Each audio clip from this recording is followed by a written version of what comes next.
বাংলাদেশের সাবেক প্রধানমন্ত্রী শেখ হাসিনার ফেরার আলোচনাটা বেশ জমে উঠেছে। এতদিন যেটি ছিল আওয়ামী লীগের অনলাইন আলোচনায়, সেটি এখন ভারতীয় সংবাদ মাধ্যমে ছড়িয়ে পড়েছে। সাথে সাথে সরকারের পক্ষ থেকেও এ নিয়ে বক্তব্য আসায় এই আলোচনায় প্রশ্ন উঠছে, শেখ হাসিনা গত কয়েকদিন ধরে তিনি ফিরছেন বলে যে বক্তব্য দিয়ে আসছেন, তার পেছনে কি এমন কোনো বিশেষ রহস্য আছে যেটির কারণে নানান পক্ষে আলোচনা শুরু হয়েছে। আবার শেখ হাসিনা ফেরার এই বার্তা নিয়ে বেশ চিন্তিত দেখা যাচ্ছে ইউনূসের সমর্থক বলে পরিচিত ছাত্র নেতাদেরকেও। তাদেরকেও প্রকাশ্যে জনসভায়, কেউ বা নিজের ফেসবুক পেজে লম্বা স্ট্যাটাস দিচ্ছেন। ভারতীয় গণমাধ্যমগুলো ঘেটে দেখা যাচ্ছে আওয়ামী লীগ সভানেত্রী 3টি ভারতীয় গণমাধ্যমকে ইমেইলে সাক্ষাৎকার দিয়েছেন, যেগুলো 19 মে ছাপা হয়েছে। তার মধ্যে আনন্দবাজার পত্রিকাকে বলেছেন তিনি এবং তার দল আওয়ামী লীগ আরো সংগঠিত হয়ে শক্তিশালী হয়ে যে ফিরবে, তার জন্য নীরবে প্রস্তুতি চলছে। প্রশ্ন হলো, এই নীরব প্রস্তুতির ধরনটা কি? সেটির ইঙ্গিত পাওয়া যায় এই 3টি ইমেল সাক্ষাৎকারে। মিলেনিয়াম পোস্টকে দেওয়া সাক্ষাৎকারে তিনি বলেছেন তিনি মাথা উঁচু করে ফিরবেন। দ্য হিন্দুস্তান টাইমসকে দেওয়া সাক্ষাৎকারে বলেছেন তার অনুপস্থিতির অর্থ তার নিরাপত্তা নয়, কারণ তিনি কূটনৈতিক ও আন্তর্জাতিক পর্যায়ে মাথা উঁচু করে ফেরার জন্য কাজ করছেন। দর্শক, এর আগে 2 দফায় শেখ হাসিনা ভারতীয় ও আন্তর্জাতিক গণমাধ্যমে ইমেইলে সাক্ষাৎকার দিয়েছিলেন, কিন্তু এই প্রথম কোনো মিডিয়াতে তিনি দেশে ফেরার কথা বলেছেন। শেখ হাসিনার এই ইমেল সাক্ষাৎকারগুলো এমন এক সময় প্রকাশিত হলো যেখানে কয়েকদিনের মধ্যে ভারতে যাচ্ছেন মার্কিন পররাষ্ট্রমন্ত্রী মার্কো রুবিও। কূটনৈতিক সূত্রগুলো বলছে রুবিওর সফরে দিল্লিতে আলোচ্য সূচির একটি অন্যতম ইস্যু বাংলাদেশ ও দক্ষিণ এশিয়ার আঞ্চলিক নিরাপত্তা ইস্যু। শুধু দিল্লি নয়, মার্কো রুবিও কয়েক ঘন্টার জন্য কলকাতায় যাবেন, সেখানেও বিষয়টি নিয়ে আলোচনা হবে। বিশ্লেষকদের প্রশ্ন, 3য় দফায় ইমেল সাক্ষাৎকারের মাধ্যমে সেটির কি ইঙ্গিত দিলেন শেখ হাসিনা? বিস্তারিত জানতে চলুন যাওয়া যাক বিশ্লেষণে।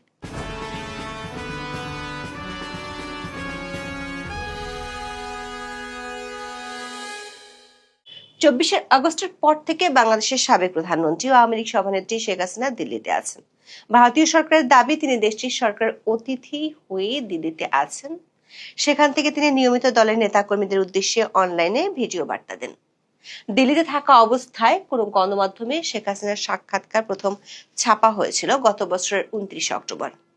ওই একদিনে বিশ্বখ্যাত 3টি আন্তর্জাতিক গণমাধ্যমে শেখ হাসিনার ইমেইলে দেওয়া সাক্ষাৎকার প্রকাশিত হয়েছিল। আন্তর্জাতিক এই সংবাদ মাধ্যমগুলো ছিল মার্কিন যুক্তরাষ্ট্র ভিত্তিক আন্তর্জাতিক সংবাদ সংস্থা রয়টার্স, ফ্রান্স ভিত্তিক আন্তর্জাতিক সংবাদ সংস্থা এএফপি এবং যুক্তরাজ্য ভিত্তিক শীর্ষস্থানীয় দৈনিক পত্রিকা দ্য ইন্ডিপেন্ডেন্ট। এই 3টি সাক্ষাৎকারের মূল বিষয় ছিল সাক্ষাৎকারগুলোতে তিনি জুলাই আন্দোলনের সময় সংঘটিত হত্যাকাণ্ডের সাথে তার নিজের কোনো দায় নেই বলে তিনি দাবি করেছিলেন। 2য় দফায় শেখ হাসিনা ইমেল সাক্ষাৎকার ছাপা হয় গত বছরের শেষ দিকে। 2025 সালের নভেম্বরে তিনি ভারতীয় গণমাধ্যম নিউজ 9কে এবং ডিসেম্বরে নিউজ 18 ইন্ডিয়াকে সাক্ষাৎকার দিয়েছিলেন। এই 2টি সাক্ষাৎকারে তিনি আওয়ামী লীগের রাজনীতি নিষিদ্ধ করার পদক্ষেপকে অসাংবিধানিক বলে দাবি করেছিলেন। তাছাড়া এই 2 দফার সাক্ষাৎকারগুলোতে ভারত ও পাকিস্তানের সাথে বাংলাদেশের সম্পর্ক এবং ইউনূসের কর্মকাণ্ডের সমালোচনা করেছিলেন, কিন্তু তার দেশে ফেরা নিয়ে এর আগে জোরালোভাবে কোনো সাক্ষাৎকারে কিছু বলেননি, যেটি দেখা যাচ্ছে 19 মে 3টি ভারতীয় গণমাধ্যমকে দেয়া ইমেল সাক্ষাৎকারে। এই 3টি গণমাধ্যম হলো হিন্দুস্তান টাইমস, মিলেনিয়াম পোস্ট এবং কলকাতার বাংলা দৈনিক আনন্দবাজার। 3টি গণমাধ্যমের পক্ষ থেকে মূল প্রশ্নটি ছিল শেখ হাসিনার বিরুদ্ধে বাংলাদেশের আন্তর্জাতিক অপরাধ ট্রাইব্যুনাল এরই মধ্যে ফাঁসির দণ্ড দিয়েছে এবং সরকার নির্বাহী আদেশে আওয়ামী লীগের কার্যক্রম নিষিদ্ধ করে রেখেছে। এমন পরিস্থিতিতে নিষেধাজ্ঞা বহাল থাকলে কিভাবে প্রত্যাবর্তন সম্ভব? এর উত্তর দিতে গিয়ে বাংলাদেশের সাবেক প্রধানমন্ত্রী তার 1981 সালে দেশে ফেরার ইতিহাস তুলে ধরেন। মিলেনিয়াম পোস্টকে দেওয়া সাক্ষাৎকারে শেখ হাসিনা বলেছেন বাংলাদেশে গণতন্ত্র পুনরুদ্ধারের গর্ব নিয়ে মাথা উঁচু করে ফিরবেন। আনন্দবাজারকেও একই কথা বলেছেন। তবে আওয়ামী লীগের নিষেধাজ্ঞা বহাল থাকা অবস্থায় তার ফেরা আদৌ সম্ভব কিনা এমন প্রশ্নের জবাবে তিনি যা বলেছেন সেটি বেশ ইঙ্গিতপূর্ণ। যেমন আনন্দবাজারকে বলেছেন, বঙ্গবন্ধুকে সপরিবারে হত্যা করার পরেও তৎকালীন শাসক গোষ্ঠী আওয়ামী লীগকে ধ্বংস করার সব চেষ্টা করে, কিন্তু উল্টো আওয়ামী লীগ শক্তিশালী হয়ে ফিরে এসেছে। যারা এই নিষেধাজ্ঞাকে স্থায়ী মনে করছেন তাদের ইতিহাসের পাতায় চোখ রাখতে বলেছেন আওয়ামী লীগ সভানেত্রী। মিলেনিয়াম পোস্টকে দেওয়া সাক্ষাৎকারে বলেছেন, 1971 সালে তৎকালীন পাকিস্তান সরকার আওয়ামী লীগকে নিষিদ্ধ করেছিল। শেখ হাসিনা বলেছেন, নিষেধাজ্ঞা যদি আওয়ামী লীগকে দমন করতে পারত তাহলে বাংলাদেশের জন্ম কখনোই হতো না। হিন্দুস্তান টাইমসকে বলেছেন, এই নিষেধাজ্ঞা ক্ষমতাসীনদের সাময়িক শক্তি প্রদর্শন, কিন্তু বাস্তবে এটি তাদের ভয়ের প্রতিফলন। তারা আওয়ামী লীগকে ভয় পায়, কারণ আওয়ামী লীগ যদি নিয়মিত রাজনৈতিক কর্মকাণ্ড চালাতে পারে তাহলে তাদের পক্ষে রাষ্ট্রবিরোধী কর্মকাণ্ড চালিয়ে যাওয়া কঠিন হয়ে পড়বে।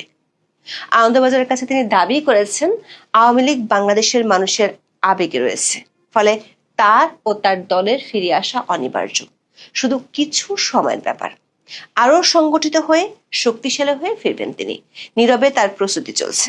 দর্শক, আওয়ামী লীগ ফেরার জন্য যে প্রস্তুতি চলছে সেটি এই প্রথমবারের মতো শেখ হাসিনা প্রকাশ্যে বললেন। অবশ্য গত সপ্তাহখানেক ধরে অনলাইনে পাওয়া তার অডিওতে শোনা গেছে তিনি 6 মাসের মধ্যে দেশে ফিরবেন। প্রশ্ন হলো, নীরবে কি প্রস্তুতি চলছে? এর ইঙ্গিত পাওয়া যায় হিন্দুস্তান টাইমস ও আনন্দবাজারে প্রকাশিত সাক্ষাৎকারে। হিন্দুস্তান টাইমসের সাক্ষাৎকারে বলা হয়েছে, তার বাংলাদেশে ফেরা বা রিটার্নের বিষয়টি একটি নির্দিষ্ট তারিখ বা সময়ের উপর নির্ভর করে না। বাংলাদেশের গণতান্ত্রিক পরিবেশ, মত প্রকাশের স্বাধীনতা, রাজনৈতিক অধিকার এবং আইনের শাসন পুনরুদ্ধারে তিনি ও তার দল কাজ করে যাচ্ছেন। তিনি বলেছেন, তার অনুপস্থিতির অর্থ তার নীরবতা নাই। এরপর তিনি যেটি বলেছেন সেটি থেকে ধারণা পাওয়া যায় নীরবে যে প্রস্তুতি চলছে সেটি আসলে কি। তিনি জানিয়েছেন, বাংলাদেশের জন্য তিনি লড়াই করছেন এবং তিনি ও তার দল আওয়ামী লীগ কূটনৈতিক পর্যায়ে, আন্তর্জাতিক আইনি কাঠামোর মধ্যে এবং বিশ্বব্যাপী মিডিয়ার মাধ্যমে সক্রিয়ভাবে কাজ করছেন। আবার মিলেনিয়াম পোস্টের সাক্ষাৎকারেও বিষয়টি পরিষ্কার করে বলেছেন, কূটনৈতিক ও আন্তর্জাতিক পর্যায়ে বেশ জোরে সোরে কাজ চালাচ্ছে আওয়ামী লীগ। আরেকদিকে দেশের নেতা কর্মীরাও আগের চেয়ে অনেক বেশি সংগঠিত বলে তিনি দাবি করেছেন। এমনকি কূটনৈতিক পর্যায় থেকে বিভিন্ন সময় রিফাইন্ড আওয়ামী লীগ গঠনের যে প্রস্তাবের কথা শোনা গিয়েছিল সেটি নিয়ে তিনি যে খুব বেশি চিন্তিত নন সেটিও 3টি সাক্ষাৎকারে তিনি জানিয়েছেন। দর্শক, শেখ হাসিনা এই যে প্রথমবারের মতো আওয়ামী লীগের ফেরার বিষয়ে কূটনৈতিক ও আন্তর্জাতিক তৎপরতার কথা বললেন, সেটি এমন এক সময় যখন মার্কিন পররাষ্ট্রমন্ত্রী মার্কো রুবিও দিল্লি সফরে যাচ্ছেন 5 দিন পরে। কূটনৈতিক সূত্রগুলো বলছে, 3 দিনের সফরে রুবিও পররাষ্ট্রমন্ত্রী হওয়ার পর প্রথমবারের মতো ভারতে যাবেন। সেখানে তার কোয়াডের সম্মেলনের পাশাপাশি ভারতের প্রধানমন্ত্রী নরেন্দ্র মোদী, পররাষ্ট্রমন্ত্রী এস জয়শঙ্কর এবং জাতীয় নিরাপত্তা উপদেষ্টা অজিত দোভালের সাথে বৈঠক হওয়ার কথা রয়েছে। তার এই সফরের সময় আমেরিকার 250 বছর পূর্তি উপলক্ষে দিল্লিতে একটি অনুষ্ঠান হওয়ার কথা রয়েছে। নিউ ইয়র্ক টাইমসের এক খবরে বলা হয়েছে, মার্কো রুবিওর এই সফরের আগে আমেরিকার 250 বছর পূর্তি অনুষ্ঠানকে ঘিরে দিল্লিতে বেশ অভিনব প্রচার চালানো হচ্ছে। 3 চাকাওয়ালা স্কুটারের পিছনে ট্রাম্পের পোর্ট্রেট আর আমেরিকার জাতীয় পতাকা দিয়ে লেখা হয়েছে, শুভ জন্মদিন 250 বছরের পুরনো আমেরিকা। কূটনৈতিক সূত্রগুলো বলছে, রুবিওর এই সফরের বিশেষত্ব হলো প্রায় 14 বছর পর কোনো মার্কিন হাই প্রোফাইল মন্ত্রী পশ্চিমবঙ্গ বা কলকাতা সফরে যাচ্ছেন। তবে সফরটি হবে কয়েক ঘন্টার। পশ্চিমবঙ্গের নির্বাচনে প্রথমবারের মতো বিজেপি ক্ষমতায় যাওয়ার পর তার এই সফরকে বিশেষ গুরুত্ব দেওয়া হচ্ছে। সূত্রগুলো বলছে, দিল্লি ও কলকাতার বৈঠকগুলোর আলোচ্য সূচিতে বাংলাদেশ এবং দেশটির সাম্প্রতিক পরিস্থিতিকে ঘিরে দক্ষিণ এশিয়ার আঞ্চলিক নিরাপত্তা ইস্যু বিশেষ স্থান পাবে। আগে শেখ হাসিনার এমন সাক্ষাৎকারকে বিশ্লেষকরা বিশেষ নজরই দেখছেন, কারণ শেখ হাসিনা এই সাক্ষাৎকারগুলোতে জঙ্গি উত্থানের ইস্যুটি তুলে এনেছেন। মিলেনিয়াম পোস্টের পক্ষ থেকে শেখ হাসিনাকে প্রশ্ন করা হয়েছিল, আপনি কি সারা বিশ্বের বন্ধুপ্রতিম দেশ এবং সংস্থার সমর্থন চাইছেন? শেখ হাসিনা উত্তরে বলেছেন, তিনি বিশ্বের সকল গণতান্ত্রিক রাষ্ট্র ও সংগঠনের সহযোগিতা কামনা করছেন। বাংলাদেশে আজ যা ঘটছে তা নিছক একটি দেশের অভ্যন্তরীণ বিষয় নয় বলে তিনি দাবি করেন। বলেছেন এটি মৌলিক মানবাধিকার এবং গণতান্ত্রিক মূল্যবোধের সাথে যুক্ত।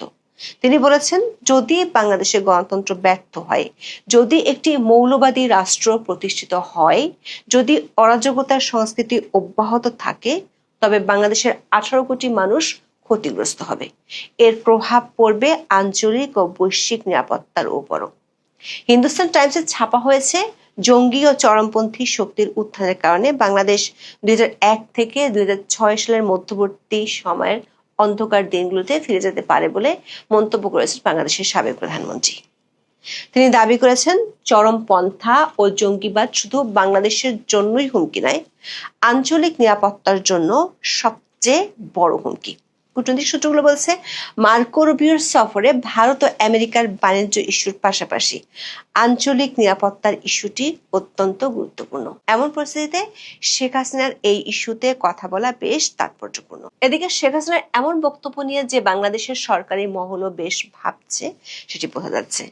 এতদিন সরকারের পক্ষ থেকে বলা হচ্ছিল তারা ভারতের কাছে শেখ হাসিনাকে ফেরত চেয়েছে, কিন্তু 19শে মে বাংলাদেশের প্রধানমন্ত্রীর তথ্য বিষয়ক উপদেষ্টা ডক্টর জাহিদুর রহমান বলেছেন শেখ হাসিনা যদি বাংলাদেশে ফেরত আসেন তাকে কোনো এক্সট্রা জুডিশিয়াল কিছু বিএনপি সরকার করবে না। তিনি বলেছেন শেখ হাসিনার বিচার হয়েছে, দেশে ফিরলে তাকে সে রায় ডিফেন্ড করতে দেওয়া হবে।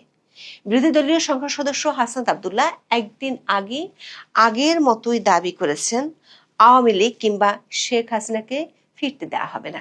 19শে মে শেখ হাসিনার সাক্ষাৎকারগুলো প্রকাশের পরই লম্বা স্ট্যাটাস দিয়েছেন ইউনূসের মাস্টার মাইন্ড খ্যাত সাবেক তথ্য উপদেষ্টা মাহফুজ আলম। অবশ্য তার স্ট্যাটাসটা একেবারে গদ্য কবিতার মতো। সেখানে তিনি দাবি করেছেন আওয়ামী লীগ সেদিনই ব্যাক করেছে 24কে 71-এর বিরুদ্ধে দাঁড় করিয়েছিল স্বাধীনতার বিরুদ্ধের শক্তি। তিনি আওয়ামী লীগের শক্তিশালী হওয়ার পিছনে ইউনূসের আমলের মব শাসনকে দায়ী করেন। অবশ্য সেই সময় তিনি নিজেই ছিলেন ক্ষমতায়, যে ক্ষমতার দম্ভে তিনি আইন ও সংবিধানের তোয়াক্কা না করে বঙ্গভবনে গিয়ে বঙ্গবন্ধুর ছবি নামিয়ে ফেলেছিলেন।